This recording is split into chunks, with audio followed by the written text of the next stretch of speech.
Good morning, y'alls. I've been slacking a little bit when it comes to the videos and having them ready ahead of time. So I figured today I'd just do another diary event since people seem to like them. They get some views. Maybe people like the type of relatability or just being able to put it on in the background and forget about it. I feel like I wake up initially, and I'm like, oh my God, what a great day. And then all this stuff comes flooding to my mind of things that like stress me out, whether that's coworkers or money or what I have to do that day, errands I have to run, people that I have to or don't have to talk to. I don't know. I'm gonna be real with y'all. I've been missing my ex a lot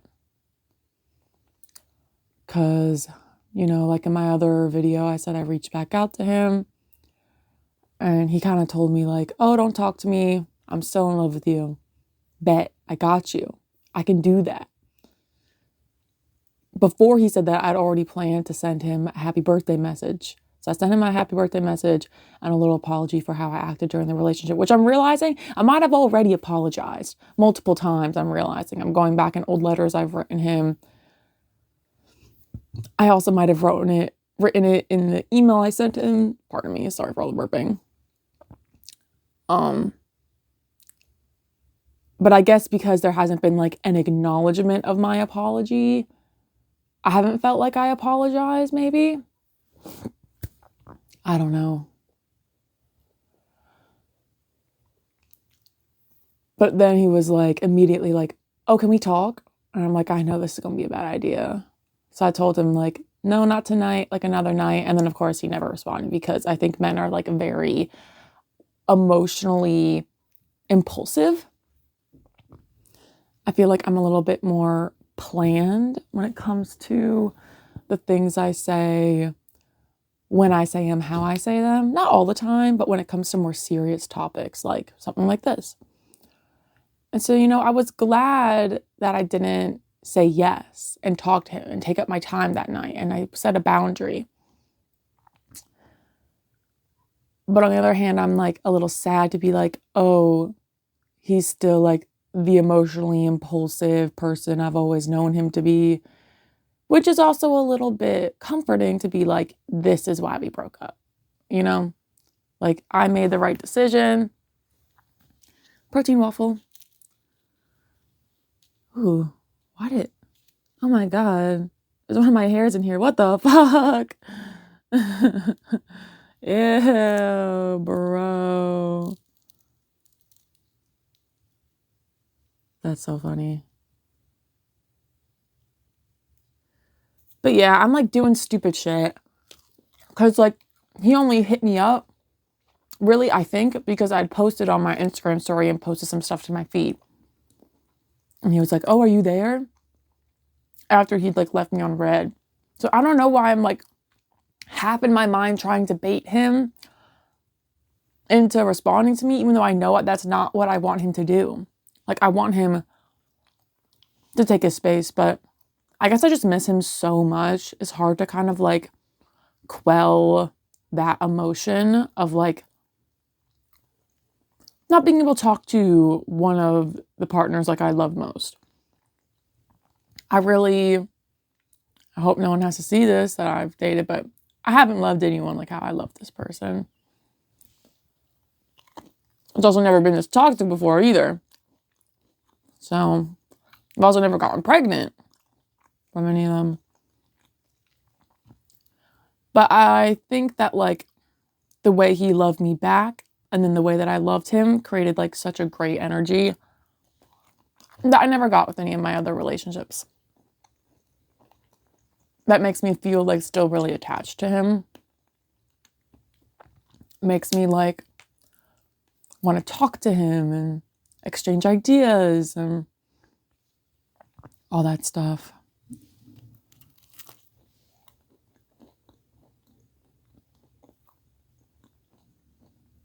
I miss everything about him. Except for the negative things, I guess.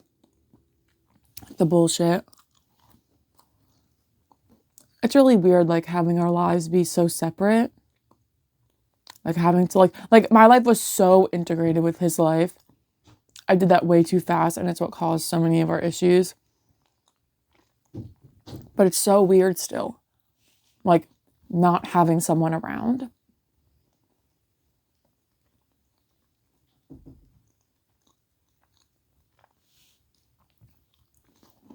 And, like, leaving someone behind in a different country.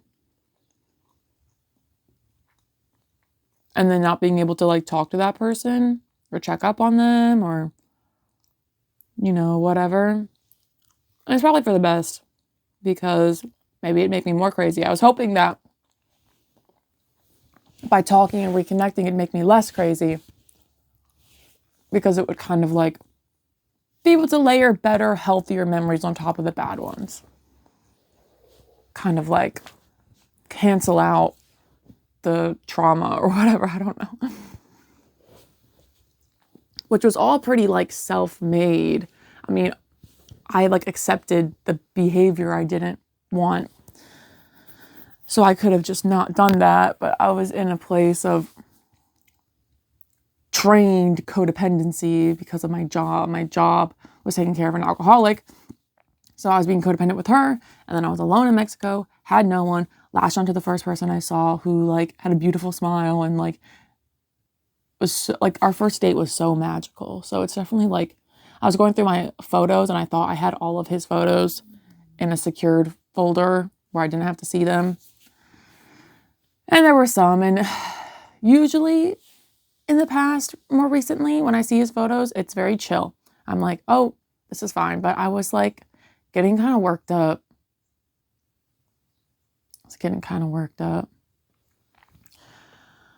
Which low-key sucks, because I'm like, damn. I miss that body. I miss that smile. I miss his presence. And it's like, none of these thoughts are, like, helpful. So I guess, like, that's a really big thing on my mind that I'm kind of just, like, suppressing because I've been through it a million times. I've been healing since June and it's October. It's pretty aggravating. Of course, I don't have someone new to put my focus on, so I feel like if I did, maybe my feelings would be different. A little bit easier to move on. I did get back on Hinge because I was trying to meet new people, make some friends. Not opposed to, like, you know, finding someone that's, like, a friends with benefits or whatever, but, you know, there you go with the flowy. Options on there are shit. I usually like Hinge. It's not vibing. And somehow I was able to make a new Tinder account. And it's so weird. It's so weird being on Tinder because being on Tinder is something that I used to do nonstop since I was a child. And that's why I took a break from the relationship and from dating apps and from social media. And it's so weird being back on and then, like, just having to, like, judge someone off of a photo. And then, like, you have to talk with them to see if, like, your values and your intentions align. And then even then, like, if you decide to hang out, like, it might not be it. It's like you're putting a lot of time into the pursuit of meeting new people. And a lot of these guys, they just want to hook up, which more power to you.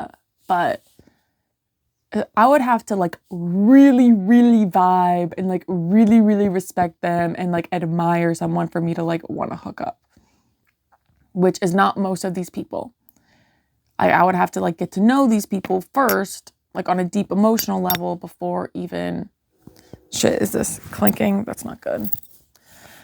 Before even, like, considering that. Or on some sort of emotional level, you know?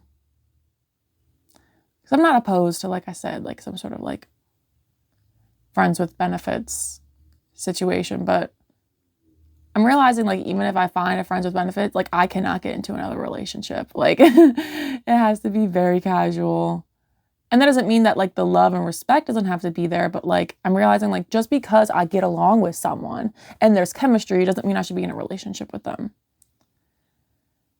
And it's so weird, like being in this like time and space of like texting people and waiting for them to reply to you so you can text them back. And it's like, I don't even really care about them because it's like, I don't know them. And then it's like, they'll like tell me little things that'll maybe make me lean more towards liking them or more away towards liking them, lean towards thinking that like we'd have a good time together or away towards thinking that it'd be a good time together. And it's like, it's so hard to like, I just want to meet people in real life. Like low-key, the internet shit is not it.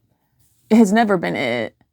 I only did it because I had no other options. And I'm back because I have no other options. And it's so weird to have my human connection filtered through a fucking machine. The machine of the phone, the machine of the app, the machine of the algorithm. The algorithm is going to feed you whoever is going to keep you on that app the longest.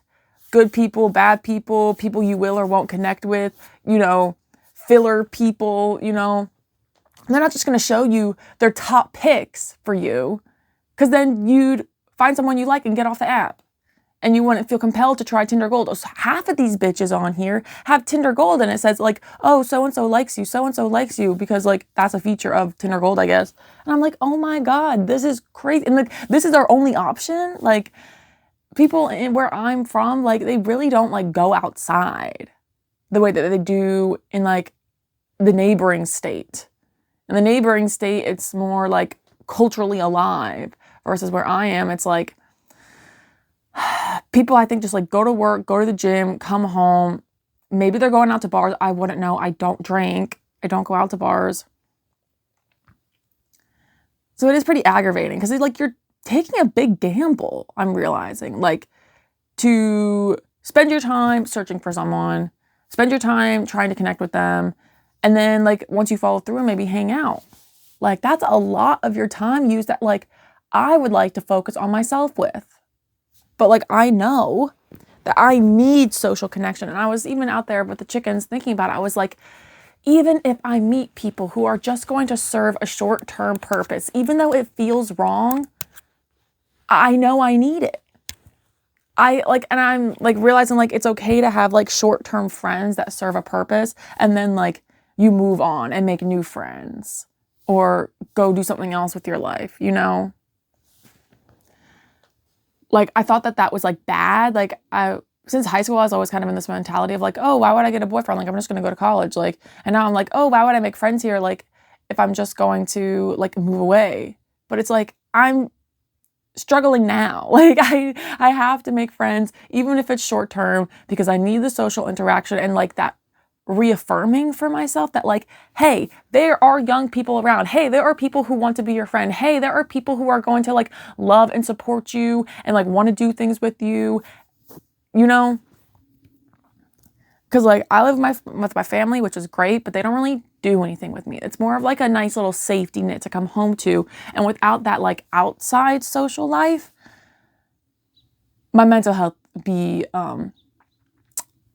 you know, getting a little too close to the cliff's edge, if you will.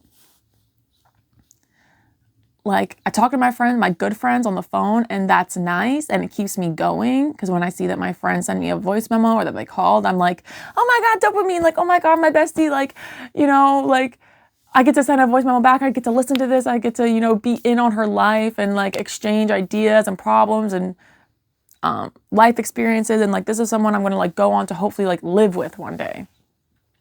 So that's like very fulfilling, but it's like she like states, and both of my friends are states and states and states away, not just 1 or 2 states. Like I'm in like the upper East Coast and they're like in the South and the Mid-South, very far away. If they were just 1 state away, I'd be hanging out with them a lot. A lot. Which kind of sucks.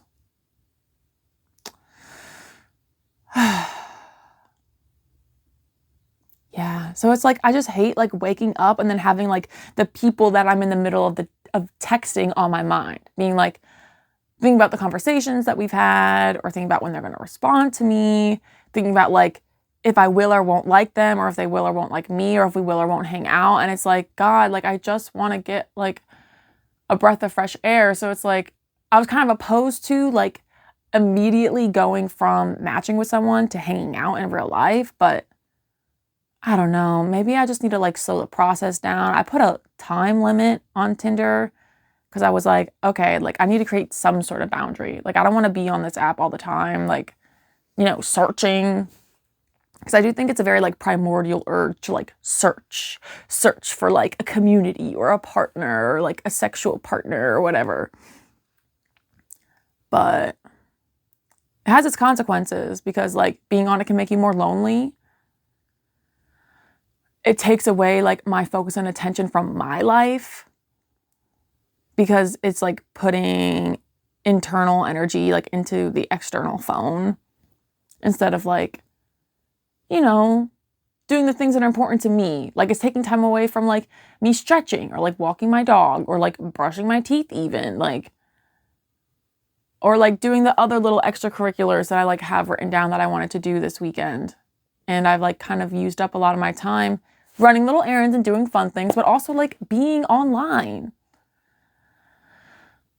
It's so aggravating because it's like this like evil you have to live with if like you want to meet new people. And I know that's not 100% true, but like I'm trying to affirm for myself that like I create community everywhere I go. And that is true. I do create community everywhere I go. I find people, I chat with people young and old, and I feel the connection, and it's beautiful and it's amazing, and it like brings tears to my eyes to think about like that, like I can go to the Y and I can like talk to the receptionist and like she's going to like be nice and we're going to have a little rapport, and I can go to the bagel shop and that guy, he's going to give me a free bagel one day, and you know, I give him flowers back from my shop, and you know, it's a cute little back and forth. And you know, I show up to the skateplex and the old head is making me run drills. So funny. I showed up to the skateplex yesterday, and this old head, it was like adult skate, but it was like during the middle of the day on a Tuesday, so it was mainly old guys. There was like one other young girl and maybe another girl in her 30s, but everyone else was probably like 40s and up. And there's maybe a total of like 12 people on the rink at a time, like maybe a little bit more, but not a lot of people. And he's like coming up to us and like giving us tips and like making us run drills, and he's like checking it on us and shit. It was almost overstepping the line, but it was really cute. It was really cute. And he had the same name as one of my dance teachers, and he, not a similar-ish vibe, not quite, like similar in that like it's very gentle, and he's a very good teacher. He said he was a pastor. I'm like, oh, this hoe just likes to teach. He just likes to spread the wealth. And he finds it he finds it very rewarding to like see people improve. And I think when it comes to like these younger skaters, like me and this other girl, like it's pretty easy to see the improvement. I mean, I notice improvement for myself when I'm just like skating around the rink in circles, making laps. And, you know, I can like do like crossovers, and I'm like balancing and I'm like dancing, and I'm like, yeah, this is way better than when I first stepped on here like 2 hours ago. It was fun. He was having me work my edges, my outside forward edges, and helping me go from front skating to back skating. I wiped out, I kid you not, like 5 times. It like dramatic fall on my ass type falls. Like like one of them, he was standing right in front of me and I wiped out backwards, which is funny because, I mean, yeah, when you're practicing new skills, it's going to happen. Usually I don't fall over that much, but I was really like trying to like get better. Hinge open, hinge close, hinge open, hinge close. To go from backward skating to forward skating to backward skating. That was fun. And I'm really lucky because today I'm not thrilled that I'm driving an hour, but I'm driving an hour out to see an old co-op friend, a homeschool friend from the glory days. So I really hope that it's like a rewarding experience. And I'm pretty confident that it will be. Because she's great. She's super fun. She's got a ton of energy. Maybe I should be a little worried that she has too much energy because I'm not feeling too high in energy right now. I probably just need to eat a little more. I'm a little anxious because I'm like, what am I going to eat? Like, I can't really like pack a lunch because I don't have like a fridge or a microwave to heat it up in. So I'm just taking money out of like my short-term savings so I can buy lunch there and buy gas and stuff. And it'll all work out. I think it'll be fine. I was talking to my therapist and she's like, you need to find your peace. You need to find your peace. And I'm like, it's not for lack of trying, Ivy. I'm trying over here. I don't know. Maybe I need to try harder. One of the things that she taught me was like, when you hear the voices or the content or the what ifs or the this or the dialogue or whatever, it's just anxiety like in a skin suit. Like I'll perceive it as like my ex or like someone I'm talking to or like a coworker, but like you unzip the skin suit and it's just anxiety. And he's running around and he's going, so I haven't been unzipping the skin suit and I think I've been identifying with the content too much. Because it feels real and it feels real, but it's not real. It's fake and it's anxiety. It's anxiety like rerunning these things in my head. It's anxiety being like, oh, whatever. And it's crazy because it's like I read these books and it's like, oh, autoimmune disorders like have never been at their highest. Like all these chronic diseases have never been in their highest. And I'm like, has the food and the environment really gotten that bad? Because like I know we're not like necessarily working more. Like, we used to work more and then we made unions and now we have the 40-hour work week. But maybe things were like better, like economically, or like people weren't like so negative about like the political or cultural climate.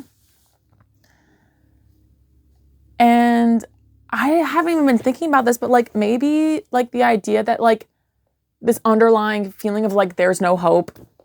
Essentially, like obviously there's hope, but like they're like, oh, the ice caps are melting and, you know, the earth warming up is like undeniable because it's like summers are getting hotter and winters are getting colder and the weather's getting more erratic. And it's like, obviously climate change doesn't have to be a bad thing because like there was the ice age and then, you know, it got hot and then it got cold. But that was something that happened over like thousands of years, you know? So I think when people talk about climate change and they're like, oh, climate change is just something made up so that, it's about the rate of change, the acceleration and velocity of the change being like abnormal. And it's like, no shit, we're cutting down all the fucking trees. All the fucking trees. And what do you think the trees were doing? They were protecting us! They were protecting us! I love trees. And when I have my own property, it's gonna have so many fucking trees and it's gonna be a whole 10 degrees cooler on that bitch. Because the trees protect you. Also, I hate full sun. I will not live somewhere on a property where there isn't like shade. I'm too white for that bullshit. Yeah, man. Yeah, so I'm like, how much of this kind of like doom and gloom? I mean, also like technology has gotten bigger and like advertisement has gotten bigger. So like, maybe the cultural mindset has changed to a point that it's like really creating more depression, more anxiety. Like, you know, I'm like worried about money and I'm worried about my loans. And then there's like this whole like other aspect of things that I'm kind of just like suppressing, like Gaza and, you know, whatever massacre is happening in like whatever other part of the world. Or, I mean, it was really difficult, like going to Mexico and like meeting someone who's like telling me what it's like. And it's like, oh, this is how the cartel is. And like, this is how the president is. And like, this is what's happening. And like, this is how inflation is. And this is how the job market is. And like, this is how people are living. And I'm like, fuck, can't I just like marry you and we can run away to the States? But no, he was crazy because I was crazy. And I was just like, damn, I just have to like abandon the love of my life and the whole of Mexico, which then is just like symbolic for like the whole world. I just have to abandon the whole world because it's like I can only focus on myself and like what I can do for me. Obviously, not to the extent of like, what's the word I'm looking for? Complacency. Like if I see someone in front of me suffering, like it would be complacent to ignore them. But when it comes to like more global issues, it's like, I know there's a point to protest and I know the point is community and all that stuff, but like my sibling, for example, I feel like they're always worrying about like these world issues and they're so depressed. And so it's like, I can't sit around worrying about the what ifs because I know it's just a game. Like it's a game to these people in power to like create issues and create conflict and create wars. And it's like, I am not going to be able to stop that. I have to accept it. And that fucking sucks.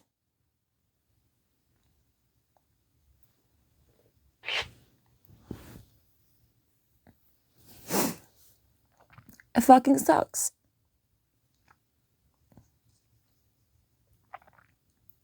And I used to believe that like manufactured suffering was unnecessary. And it was evil, and that like the people who create manufactured suffering, not that suffering shouldn't exist, because there's always been suffering, but that like manufactured suffering like should be eliminated.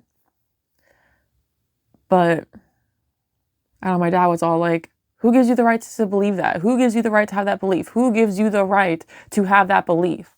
And he has a point. It's like, maybe there's a purpose to it. Maybe there's a point to it. Like maybe like in the grand scheme of the cosmos and like the universe expressing itself, like it's just like a byproduct of life. And like to have, because like, you know, there used to be like massive floods and like giant earthquakes and like Pompeii. So it's like, well, who's to say that there's a difference between like a volcano exploding and like the top 1% like creating wars?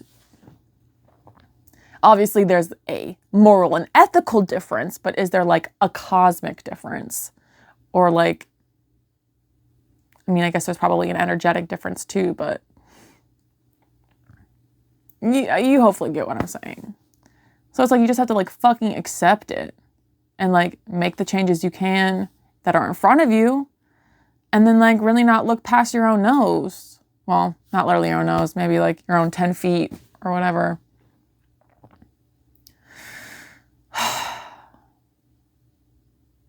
And it low-key fucking sucks that like I've had to like create this wall or boundary around myself to protect myself from like the horrors of reality.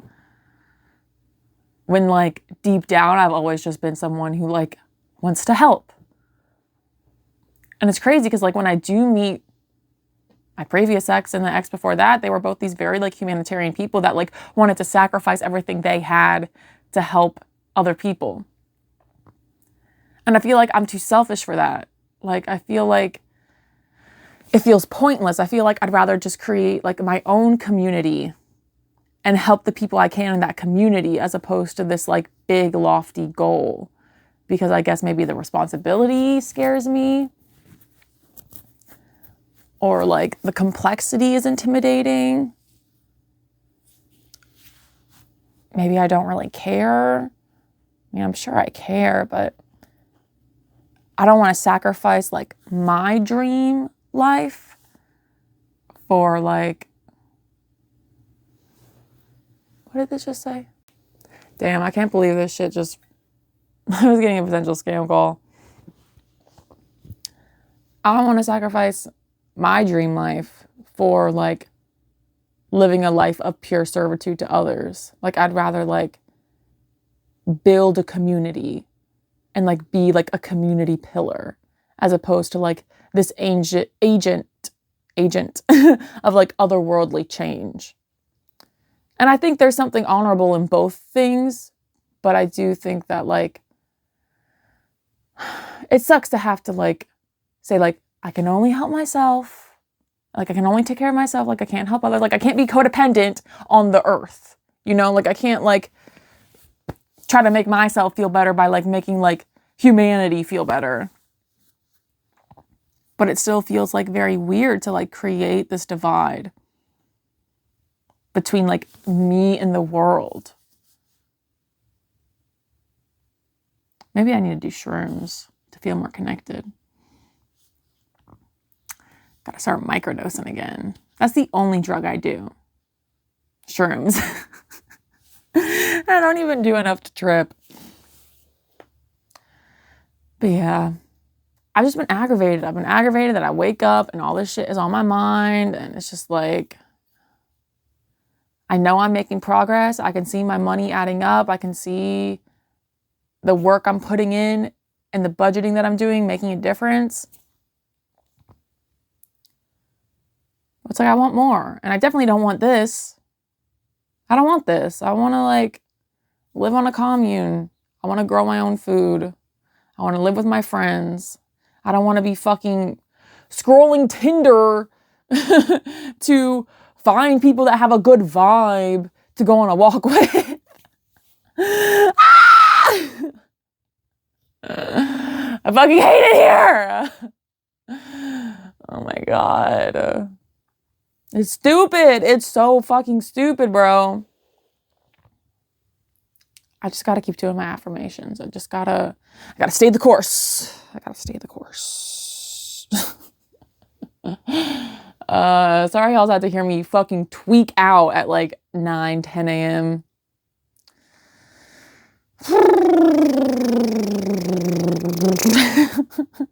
I'll have some real content on Sunday. It'll hopefully be something like, you know, like this. It'll be nice and tangible and real. And maybe you'll walk away with something. But if you relate to any of this, please drop a comment, a like. It really helps my numbers. Like, I feel like before I had a YouTube channel, like I'd be like stingy with my likes, which makes sense because like you don't want it to feed your algorithm incorrectly. But if you made it to the end, please throw a like down. Because it means a lot to like small creators like me, where it's like, you know, every like is like a person. And it's like, whoa, a person like this. People like the things I put out. Oh my God, there's a comment. I can reply to the comment, you know. Oh my goodness. But yeah, I have to go cut these two pieces together. Get ready for the day.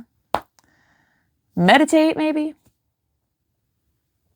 Wish me luck, man. I wish y'all's luck. You wish me luck. We're gonna make it through this week. For me, Wednesday's my Sunday.